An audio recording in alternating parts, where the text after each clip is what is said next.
This is Pulse 95. Pulse 95. It's the Morning Majlis. Good morning, Sharjah and the United Arab Emirates. Iman al-Majali just said it's going to be a sunny day. Well, for the time being, it is a very, very cloudy day, and we've in fact seen a little bit of a drizzle on the motorways. And what does that mean is Suhail Star has worked its magic. You may agree or disagree. Again? Yep, we're going to be talking about that because it did rain. It's still cloudy, a bit of overcast conditions. It's going to get worse in terms of heat because we're expecting temperatures of 46 degrees Celsius in internal areas later on today. But we can gladly say that the summer is gone. We are well and truly into winter, maybe, just about. Well, that's what we will be discussing, a bit of optimism. But one thing that's for sure is schools are restarting, and so are schools restarting in the right birthplace of the COVID-19. Yeah, indeed, Abdul Karim, and everybody's been talking about that. The return to school today in the United Arab Emirates, everybody is set. It's a whole new ball game because students haven't been to school in 6 months. And we've been studying the interesting ways in which schools are going about doing this, from adopting hybrid models, combining distance learning and in-class sessions, to full-on going back to school.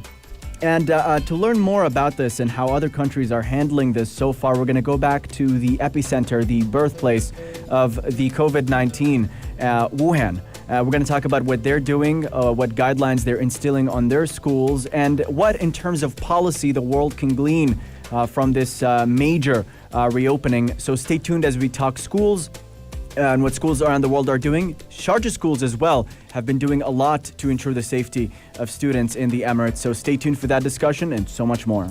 So much more indeed, and especially when we're talking about Sharjah, we can't miss the latest forum that was held by Her Highness Sheikha Jawahar bint Mohammed Al Qasimi, wife of the ruler of Sharjah, chairperson of the Supreme Council for Family Affairs. Her Highness held a virtual forum recently which brought together the workforce of 33 entities in 4 community sectors that work towards developing the talents and capabilities of children and youth, and that was the main focus here. And they elevated, they discussed also about how to elevate the community and offer family counseling, and also create a secure environment that support women in particular as well, in addition to enhancing charitable endeavors, which is something that we're used to seeing as well. So all in all, in this meeting, Her Highness called for greater engagement in the social development process. So we will delve into this more closely in just a few minutes. Oh yes, so much to discuss and so much to look forward to here in the Morning Majlis. And if you'd like to drop us a text, you can do so on the text lines 4215, and also get involved in our Pulse 95 Radio YouTube page to catch it all visually. And you can stream us live on your smartphones or your TV, and a perfect discussion to have over a nice breakfast as you prepare for your day ahead. Well, stay tuned to Pulse 95. We'll be right back after some short musical interval and entertainment right here on Pulse 95. Pulse 95. Between local lines. Notes from the Emirate. Notes from the Emirate, indeed. We had a very busy weekend. Friday, we celebrated the Emirati Women's Day. It was a proud moment. There were a couple of parades that took place as well, out and about on the roads.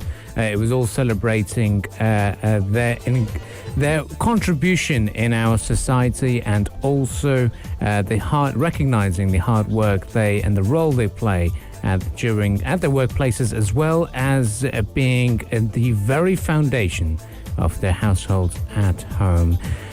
Her Highness Sheikha Jawahar bint Mohammed Al Qasimi, wife of the ruler of Sharjah and chairperson of the Supreme Council for Family Affairs, emphasized and released a statement during the Emirati Women's Day, saying that Sharjah's strategy of social development that is a measure of the progress and prosperity of the Emirates from the vision and directives of His Highness Dr. Sheikh Sultan bin Mohammed Al Qasimi, Supreme Council member and ruler of Sharjah, establishing a host of entities to meet the aspirations of Sharjah residents in all fields, and the coordinated actions of these organizations over the past 40 years have led to a positive impact on all aspects of the life of all community members across the Emirates. Yes, and she made those remarks during the Virtual Hour Forum, which brought together a workforce of 33 entities in 4 community sectors that work towards developing the talents and capabilities of children and youth,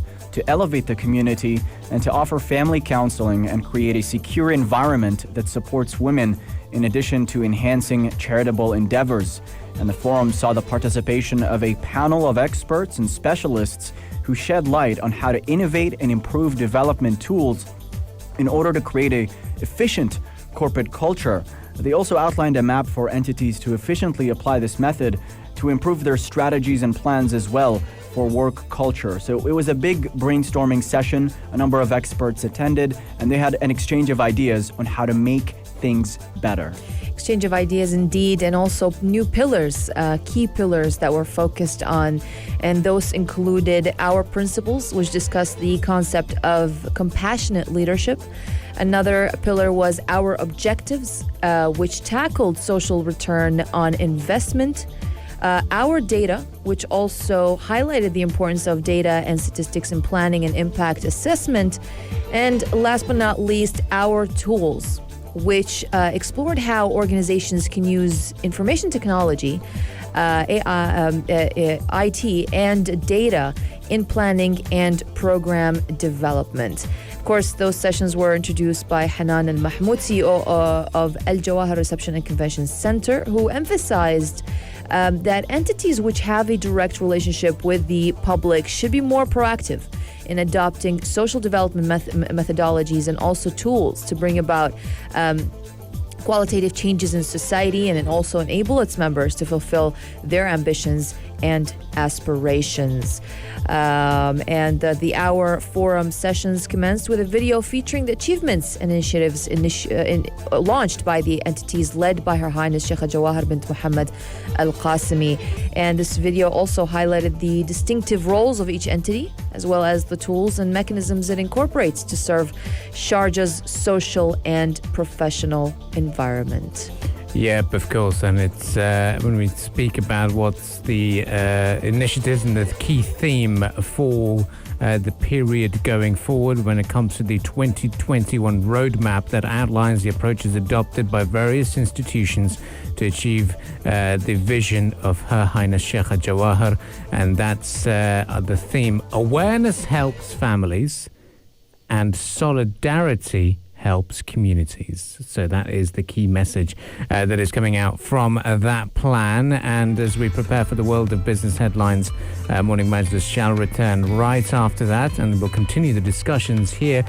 Do drop us a text on 4215 should you wish to join the conversations, and we will be returning very, very shortly. So stay tuned to Pulse 95. Join the conversation with the Morning Majlis, Pulse 95.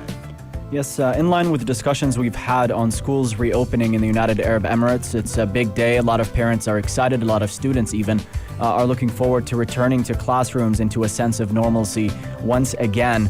And we go over to China, where Wuhan, the ground zero for COVID-19, the original epicenter of the pandemic, and the Chinese city that was hardest hit by the coronavirus, announced that it will reopen all of its schools and kindergartens on Tuesday. Yeah, as many as 2,842 educational institutions across the city are set to open their doors to almost 1.4 million students when the autumn semester gets underway. Actually, Wuhan University reopened back on Monday. Now, the city said it has drawn up emergency plans to switch back to online teaching should risk levels change. It also advised students to wear face masks to and from school, and also avoid public transportation if possible. Yeah, things are looking back at normal in Wuhan, which accounted for actually 80% of the cases in China itself. And schools are going to reopen on Tuesday. It is described as the ground zero. A couple of weeks ago, it moved from being from silent streets to packed pools, because they had a massive pool party in the center of their city. And now they're getting back to school. So that just goes to show that things are going to be okay. Yeah, it's interesting here. I mean, chronicling the journey of Wuhan. In late January, they imposed the world's strictest lockdown. It lasted 2 months, and they began a steady return to normal since April. And they've had no new local infections since May. So one could say that it has been, for the most part, virtually eradicated in Wuhan. But despite these developments, the government continues to impose stringent measures. Even with regards to schooling itself, they're saying they're ready at any time to close up schools back again. They're also deploying their contact tracing systems and imposing some form of social distancing and sanitization in schools as well. But yes, it is pretty interesting. I mean, we've discussed some of the leisure events they've held. And there's been some healthy concern expressed there, but officials have said that the events were packed at 50% capacity, that everyone there had been tested, and that such events were a one-off. But we've been sort of exposed to these stories from Wuhan since back in May. Businesses opening up again, people going out back to their jobs. And I think one could glean interesting ideas on how to formulate policy amid the pandemic moving forward, because they had gone through this earlier, much earlier than we had. And global health experts, say from the United Kingdom, from the United States, from Europe, are also assessing how to reopen schools, how to reopen their entertainment sectors. And one way to study that is to look at what they've done, particularly in Wuhan, where they had it pretty much worse than anywhere in the entire world, and went from having the world's strictest lockdown to virtually opening up again. That's right, Ahmed. Well, countries have taken definitely different measures and approaches, but some of the questions are still broadly familiar for all. Should all children and staff be required to wear face masks, or only some age groups? Should children be tested for the virus, all of them? How should social distancing be managed in the classroom and playground, for example? And finally, should schools be reopening at all? In other countries other than China, for example, if we go over into European countries such as France and Belgium, for example, children in secondary schools will have to wear face masks at all times when in school and in the playground. While in Poland, on the other hand, it said that it will not mandate mask wearing for children in the classroom. Now, in Denmark, which just happens to be one of the first Western countries to reopen its schools back in April, Denmark separated younger children into microgroups of 12, which is known as protective bubbles. And there in Africa, Kenya schools actually will not reopen until at least January. It's an interesting look into the fact that every country is different. Right. Every country has a different level of preparedness. For instance, in the United States, Florida, they reopened schools. Bam, 9,000 new infections among children specifically. But then it might frighten people, and maybe in the United States, health experts might say this isn't the place to reopen a school. But elsewhere around the world where the virus has been virtually under control, for instance, the United Kingdom have discussed this themselves. They said there is a level of risk to doing this. But according to studies, and they've conducted studies on this, they say the harm of not opening up physical schools is much greater than the risk of opening up schools in certain places. Emphasis on certain places, because not every country is readily prepared for this. We've discussed thoroughly how the United Arab Emirates in particular is ready for this, and they're confident that they can go back to normal here. Yeah, I mean, you have to be very mindful of the fact that the authorities, even in shopping malls, they're on alert. They're monitoring the temperatures. Yes, the other side of the argument would say a temperature doesn't really tell you if you're COVID-19 positive or not. So that's another side of the argument that emerges. But look, coming back to Wuhan, I find it very interesting. As an article that emerged on Bloomberg, it says Wuhan beat the virus. Now it's moving on by shutting out the world. So much hate in that headline. But the idea is, now they're saying Wuhan is the safest place to visit China. That's according to the officials in Wuhan itself. But now looking at what's happening, especially in schools, and across the town, you're seeing the social life has resumed in all its varieties because there's not a single case has emerged since May. So you can understand. Factories are operating normally. Lineups are there for the popular breakfast joints and for cinemas. A national ID number is required to purchase even a fever medicine, and anyone with a high temperature is theoretically required to report it to the authorities. People generally wear masks in public, and a system of check-ins has been implemented in most buildings, and that is one of its contact tracing aspects. That's the thing, yeah. I mean, it's a mass surveillance state, and wherever you are on your cell phone, you're going to have this contact tracing app, and wherever you have to go, you have to present them that you have a green bill of health on the app, which means you hadn't been in contact with any suspected coronavirus cases, and should you be in contact with any of those people, they're going to stamp on it really quickly. So it's a combination of contact tracing and having the resources to swiftly and quickly act, and also the fact that they've reached that point where they can open things back up again. Well, we'll delve into the economic impact of this situation, looking at the figures from Gatwick in particular in London, which used to be the hotbed of international travel during the situation at the moment. But it is going to be very interesting to see how things are moving on. We will delve into the musical entertainment right here on the Morning Majlis, and to do a little bit of a throwback, in fact, and just remember a little bit of world of travel. Where would you have liked to travel? Should you have been allowed? Greece. Greece? Good choice. Yeah. Very good choice. Japan, I really want to go there. Just love the culture. I'd like us to travel to somewhere only we know.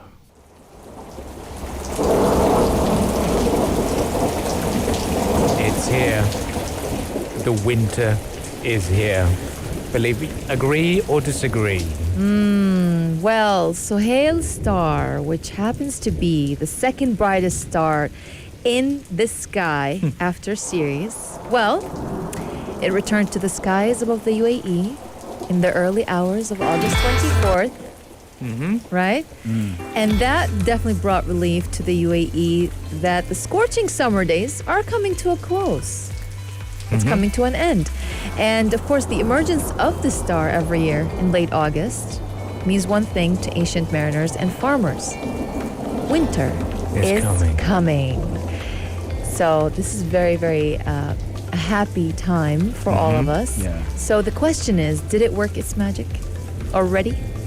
Ahmed Dawood. Well, it certainly rained on my way to work today, and over the weekend it rained in some parts of the country, like parts of Dubai, parts of Abu Dhabi and Al Ain as well. And experts are saying we're entering the end of summer.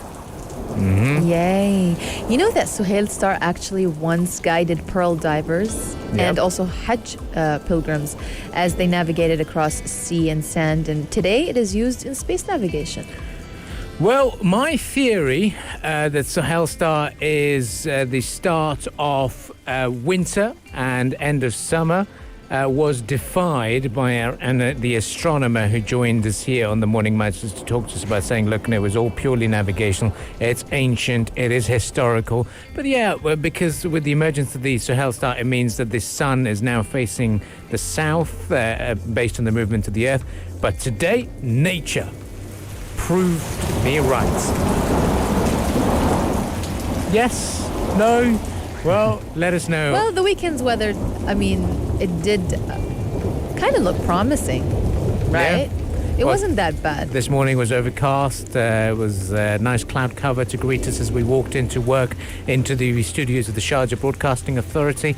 And I have to tell you this for now, as they say it in the United Kingdom, get your wellies out. Yeah, get your wellies out. That's what it is. Wellington boots. And yeah, the weather is supposed to drop as low as 30 degrees this weekend. Gonna be dropping, yeah. And also, it will be cloudy. We will witness cloudy skies on the East Coast and a chance of more rain. Ooh, definitely this weekend. gets So you this is going to be excited. very exciting. But for today, guys, if you're wondering and getting very motivated by the Morning Majlis, temperatures across the internal areas of the United Arab Emirates will be as low as 46 degrees Celsius. So it's going to be fine. 46. As low as 46. As low. As low as 46. Okay. Exciting. Fingers crossed it's going to get better. Text lines remain open, 4215, and also drop us your opinion on our Pulse 95 radio. Yes or no, is the summer finally over? Stay fit. Stay fit. Stay fit. Everybody, good morning. Welcome back to the Morning Majlis. We're talking sports this segment. Pretty big story here from the United Arab Emirates. The latest development from the Indian Premier League. 2 players are among 13 people involved in the delayed Indian Premier League have tested positive for COVID-19. And according to the Board of Control for Cricket in India, they said just under 2,000 tests were carried out between 20 and 28th of August. And all those affected, as well as their close contacts, are asymptomatic. However, now the 2 players, one an India international, are among 10 cases at Chennai Super Kings, along with support staff, net bowlers, and a team official's wife, who also tested positive. Yeah, it's been a very tough situation, especially when it comes to IPL, and so many players were looking forward to it. BCCI has confirmed it, and we've also seen that Suresh Raina is another player from the Chennai Super Kings, who has now decided to say that he won't continue to play the league at all, and he'll be flying home. So that is what's going to be happening, and a number of teams are having their training sessions. The Royal Challengers Bangalore look like a very formidable side, as the media here say that they've showed no signs of rustiness, which is good to see as well, as all these players have been the training sessions have been broadcasted on the team's Twitter handles. But it all begins later on in September, mid-September. 17th of September is when we can expect the action to begin. A lot of fans are getting involved and getting eager to catch their action. But sadly, with the COVID-19 scenario, with the officials and some players testing positive, it sent in some goosebumps amongst the players.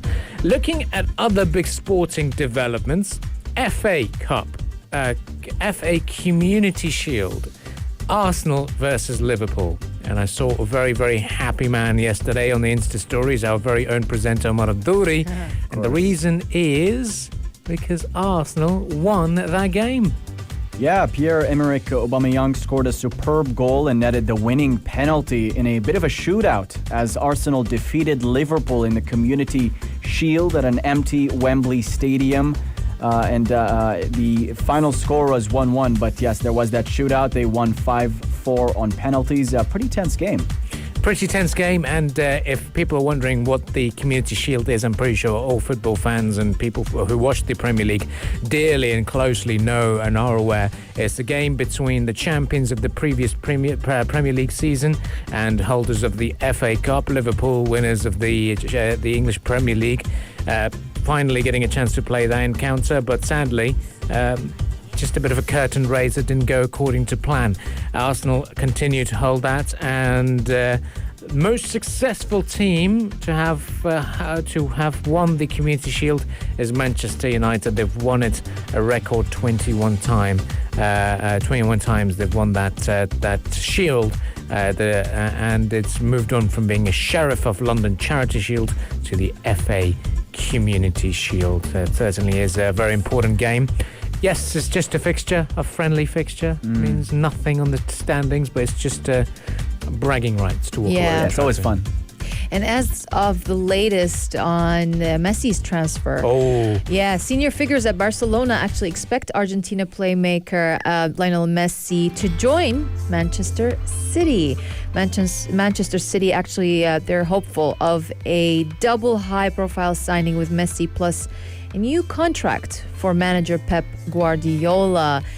And actually, recently, Messi has told Barcelona he will not be turning up for coronavirus testing on Sunday. He will not take a planned pre-season coronavirus test or return to training on Monday after his shock announcement that he wants to leave Barcelona. Yeah, This is off late. They're meant to be training this week, Yeah. and he's said he won't be turning up. And Would that be a violation of his contract? no, because it should be, but he's made it his intention. He's sent in the facts, so he's followed the Right. due protocol, and it is a normal thing in Spain to be faxing. They still use fax as a document proof of saying, look, I am no longer intending to renew my contract and I'm over and leaving. He's not going to be playing any games for them Yeah, anyway. lawyers actually representing Messi have said he does not need to attend training as he has already expressed his desire to leave the club, Right, and therefore yeah. his contract has ended. Yep, with the fax, physical paper landing, Right. that's the notice period that they get, and that's it. So Lionel Messi has intended to move on. There are reports that he might join Manchester City, but there are hopes he'll join Newcastle United. Your hopes. My hopes. Yes, Newcastle it is. Lionel Messi, you'll definitely love the tune. Do consider that, and I'm sure the people there would be delighted to host you. The northeast of England, certainly. But it'll be great to see wherever he moves on to, and it'll be great to see that man in action. Certainly is a living legend He and a definitely true is. delight and a true ambassador of the world of football. For us on the Morning Majlis, we shall be heading off and moving on with our own lives and discussions and plans for how to keep you entertained the next morning. Do get involved in the text lines 4215 if you'd like to catch up with the podcasts. Or where can they get that? Well, you can type in Morning Majlis on Spotify, Apple Podcast, or SoundCloud and listening to what we discussed. And if you didn't get a chance to see us live or watch us live on YouTube from 7 to 10, you can still do so because we will be uploading episodes for our show and all the other shows right after we are done with the program. Yes, that's right. And thank you all for listening this morning and tuning in and participating via the text lines. We look forward to seeing you tomorrow and bringing you the latest developments from Sharjah, from the region, and from around the world.